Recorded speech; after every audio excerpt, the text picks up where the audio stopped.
Hello. Today I'm going to be telling you how I ended up in a bathroom cubicle with a stranger at a club. Why am I talking about this? Because recently I've been thinking about how an addiction to the thrill of living a secret life, which happens in homophobic societies, has created a situation in which I prefer the chase rather than the stability of a mature relationship. Intellectually, I understand that the benefits of being with someone who provides emotional support, stability, who's loving, who's kind, considerate, but emotionally, because of how I've lived my life, because of having learned very early to use sex as a form of escape, as a way to fill the void created by living in a repressed society, it's difficult not to want the thrill of the opposite of an emotionally mature relationship, which is the instability, the not knowing, the thrill of initiating with someone that you may not be certain how they will respond. So, this is in part why I'm talking about this situation that occurred, because it's one of many that are an example, that is an example of how I seek or used to seek the adrenaline rush. I think that I actually liked that I had become pretty good at maneuvering secretly. Only things didn't turn out exactly the way you may have thought.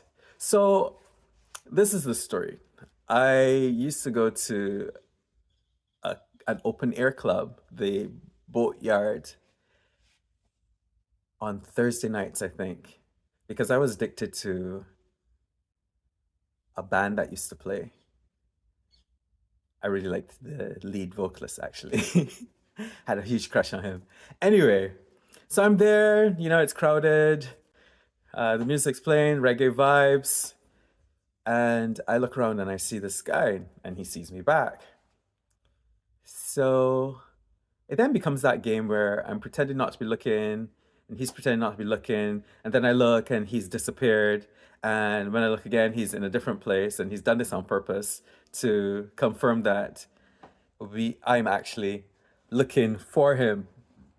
So he then motions eventually to the a building that was close by, and he goes up the steps to the bathroom. I wait a few seconds and follow him. I go up into the bathroom and we go into the bathroom stall. I think when we arrived, someone was at the sink, washing their hands. And so we stood up at the sink, looked at each other in the mirror, and waited for him to go. And both went into this bathroom stall. So we get into the stall and we immediately start to make out after locking the door. We were making out as this passionate kissing, which is just amazing. And he's I didn't describe him. The first thing you notice about him are his eyes, I think. He has kind of big eyes. And he was cute. But also, at this time in my life, opportunities weren't, they still aren't. So in Barbados, I should say, I'm only talking from about my experience, okay? I'm not saying that everyone has this experience or this is what it's like. This was my experience. That living in Barbados made me kind of desperate to meet someone so that when opportunities arose, even now, I still have to remind myself, I have to bring some balance to the equation by saying, is this actually what you want? And by pointing out to myself the aspects of the person that I don't like, because the tendency is because you don't have very many opportunities to jump at the first one that appears, right?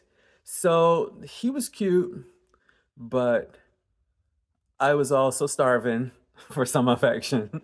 And so I jumped at this opportunity. So we're making out in this bathroom stall, making out, and suddenly we hear, wait, I hear I got two bullets in here. And someone starts banging on each of the cubicle doors, right? Bam, bam, bam, bam, bam. I hear I got two bullets in here. And they leave.